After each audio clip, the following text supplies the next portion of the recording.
They understood that along with Russia, the Irish had the greatest body of folk tunes and folk music in the world. So being confident of that, whenever the opportunity arose in America, New York in the mid-60s, they were prepared with their inheritance. And I think their broader contribution was that they restored a great sense of self-confidence to Ireland through the use of the culture. And they understood the song, I would say, as what you might call the ultimate cultural route. And so their lesson for the 60s would be the same as the one today, that if you develop what you have, what is yours, and bring it to perfection and fruition, then you lift your own country, you lift the whole psyche of the country. And that would be his enormous contribution, not just to the song tradition, but to the overall ethos of Ireland, if you can use that word. Where did his love of music come from? Was it from Sarah, his mother? Absolutely, from her. The same as, ironically, as the Clancy's, theirs came from their mother, Joan, I understand. So my grandmother had about 600-700 songs, which she would have collected and gathered all by memory. But the thing was, he was confident of those, that this was something belonging to him, and that he didn't go to sing pop music or anything else. When it wasn't fashionable, he kept to the Cobbler and the Bowl O'Donoghue and all those. So later in America, when, as I say, the opportunity arose, he had this great stream and this great collection of songs that they performed with new passion, new power and new freshness. And again, the wider point that I would see in his contribution, which we are all very proud of in this part of the world, that he helped to lift his country through this. And if Ireland is to lift again, and become a cultural identity in the world, they must concentrate on their own natural richness. I think that is his legacy. This song is about some people who came and got a rather black welcome. Tommy Makem with the Clancy brothers singing for President Kennedy in the early 1960s. I think all things considered, some of them didn't do too badly.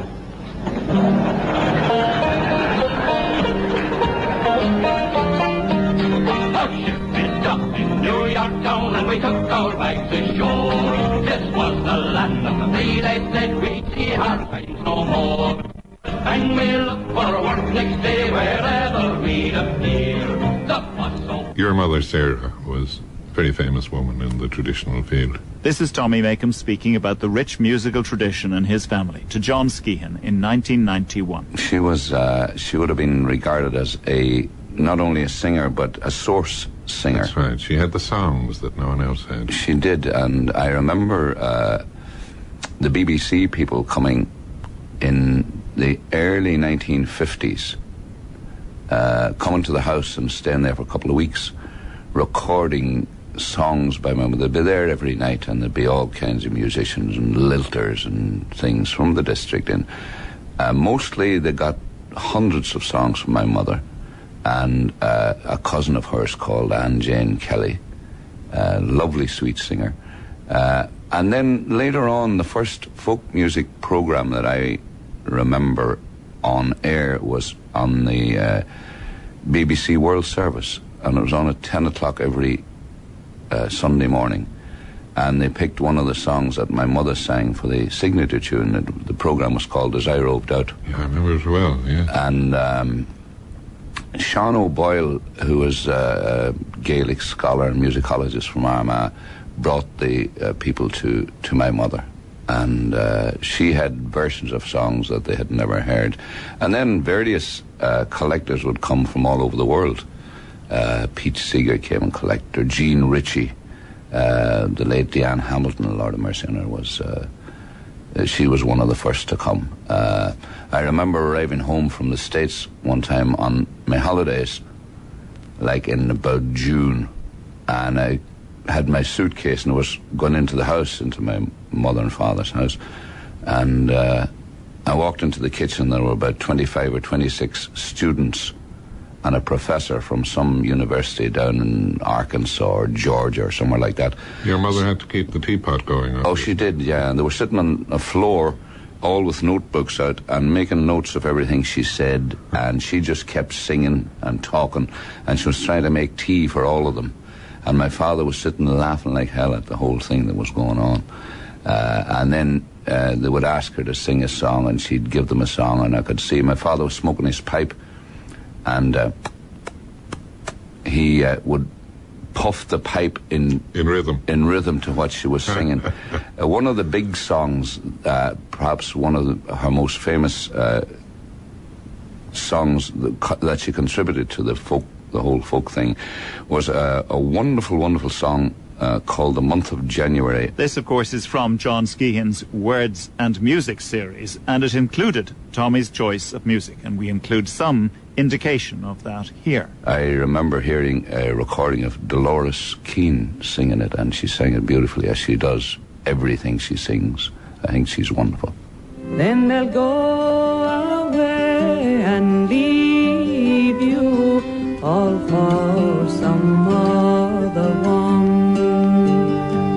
So come all you pretty fair young maids, a warning take by me, and never try and build your nest on the top of any tall tree, for the green leaves they will wither,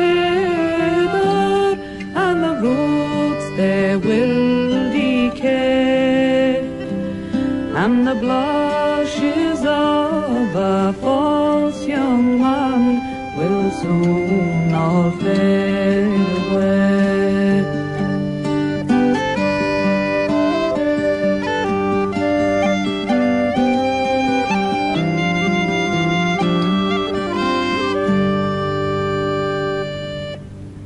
John Skehan asked him about his boyhood and musical influences. Do you have a happy childhood? Wonderful Your childhood. house sounds very lively, certainly. Yeah, my father was a fiddle player, and stories told about him at flax pulling. You know what flax is, of course. You would know. Ripping the flax. Flax pulling, there would be boons. There would a lot of men would gather in the countryside and go to your house and pull all your flax, and then they'd come to my house the next day. This is in the days of linen, of course, the linen industry in Belfast. And around Katie had a lot of mills. My father was a scutcher in the mills, but he would be at the flax pulling as well, and I heard stories about him. You'd be pulling flax all day, and very, very hard work, and then if we were pulling your flax today, you had to have a party. You'd have your barn cleaned out and freshly whitewashed, and there would be beer and possibly poachine. Now, I wouldn't know about that. And there'd be dancing, and my father played for the dancing, and he pulled flax all day and never got to bed. And an old man that knew him told me he remembered him playing for 2 weeks straight and getting maybe an hour's sleep here and there. And on his way home after all the flax had been pulled, he was missing for part of a day, and someone found him in a field standing against a haystack with his fiddle under his arm, sound asleep. So he would have played the fiddle, and he had a brother who played the flute, and I had a brother, Jack, Lord have mercy on him, who's gone. Jack played the fiddle and the whistles. Jack taught me to play tin Great whistle tradition, then. and uilleann pipes. When did you find you were a performer, Tommy? Well, I was... Did you sing in the local choir? I did, yeah. I had a great grounding in the choir. We had a canon called Canon Pentony, and his whole life was based around church music. So I learned a lot of Gregorian chant and could read the square note stuff, and we did motets and wonderful stuff. We had a great choir. Maybe 20 men, maybe have 35, 40 boys, men and boys choir. And it had a magnificent sound of it. But that's where I sort of learned to read music a bit, and voice production he would be into. Wonderful, wonderful man. Was that the only professional training you got in voice, or did you? Yes, no, that's all I got. And you have a very polished voice, a very good quality voice. Oh, thank you. I would have thought you were taught. No, the canon taught me all I knew, how to produce it from the diaphragm. Yeah. And then I was in a Cayley band, sort of gathered a Cayley band about, and I would be playing piccolo, we called it. I don't know whether it was a piccolo or a fife or what it was. But then in the... It's the sideways one, isn't it? Yeah. In the parish, in Cady, we had 3 or 4 show bands.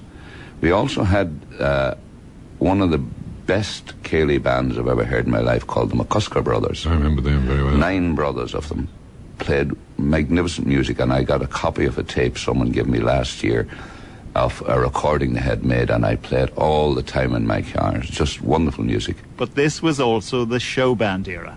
John Skehan was surprised. I became a crooner with one of the show bands. I can't visualize it, but go on. Oh yeah, we did great songs like one of our big numbers was 16 Tons by Tennessee Ernie Ford, and the Unchained Melody, and C'est bon, lovers say that in France. It's not the Tommy Makem we know, I think. No, but I had them all, and I got to love a lot of them. Way back in the 50s, a lot of the pop music was based on folk music. Traditional music, eh? Yeah, American folk music, but then again, that had been mostly Irish and Scottish. That's right, but Seedbed was from this side of the world. Oh, yes, of course. And some of them made the... You got that around the Appalachians and yeah, and some of them made the transfer the other way. A famous song here called The Moonshiner, I'm a Rambler, I'm a Gambler. That was really an American folk song that Delia Murphy, God love her, a woman that's not sung as much as she should be. With her praises. Great style. Yeah. She was magnificent, and she was carrying the banner for Irish folk music. She brought it into Ireland too. She brought the Moonshiner from America back to Ireland, and it's now, of course, regarded as a big Irish folk song. And it suits the country, of course. Yeah. But Tennessee Ernie Ford, 16 Tons, the Unchained Melody, Guy Mitchell's Truly Fair, and all of those. And then I began to get a better appreciation of some of the pop songs of the day, and one song that sticks out in my memory, and until this day I regard it as one of the great songs of all time, was September Song, especially a recording done by Walter Houston. I remember John Houston, I was interviewing him one day, and he said my daddy was an actor and pretended to be a singer. Yes. Yes, but he did it. He didn't have a note, but what a lovely presentation. Oh, he talked it, and it was absolutely wonderful, and I have very fond, vivid memories of liking that song, and still to this day I'm very fond of it. One of my favorite songs of all time. And the autumn weather turns the leaves to flame, and I haven't got time for the waiting game. And the days turn to gold as they grow few. September, November, and these few golden days I'd share with you. These golden days I'd share with you. And the wind dwindles down to a precious brew. September, November, and these few vintage years I'd share with you. These vintage years I'd share with you.